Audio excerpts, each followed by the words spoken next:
By the time I was 27, I had built exactly the career I had planned for at 22. Two promotions in 3 years. A team of 8 people who reported to me. A seat at the table in product strategy meetings, where a few years earlier, I would have been lucky to take notes at the door. I had a good salary, a decent apartment, and a calendar so full that I had started color-coding it just to feel a sense of control. From the outside, everything was working. I know this because people kept telling me so. "You have really figured it out," a college friend said at a reunion. I smiled and agreed. I had no language yet for what was actually happening inside. The warning signs started so gradually that I dismissed each one individually. First it was sleep. I started waking at 3 a.m. with my mind already rehearsing meetings that were 6 hours away.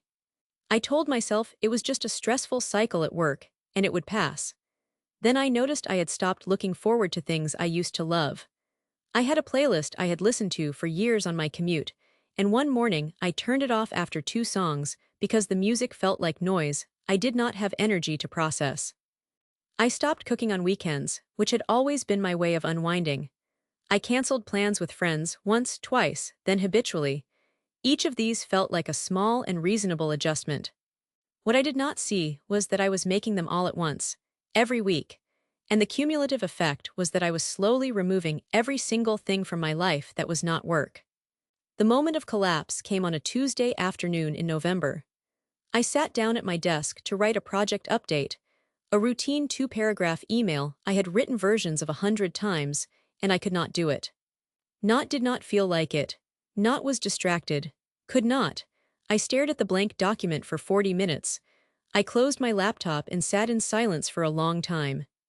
That evening, my partner sat across from me at dinner and asked quietly when I had last felt okay. I could not remember. My doctor diagnosed burnout the following week. She explained it not as laziness or weakness, but as a physiological state. A depletion of the nervous system that happens when output consistently and severely exceeds what rest and recovery can replenish. She asked me to take 6 weeks off work. I negotiated it down to 4 and then regretted that negotiation almost immediately. Recovery was slow and at times frightening. The first 2 weeks I mostly slept and felt guilty about sleeping. The third week I started going for walks. By week 5 I was reading again, which felt like a small miracle. Returning to work was not a switch flipping back on, it was a slow recalibration that took months.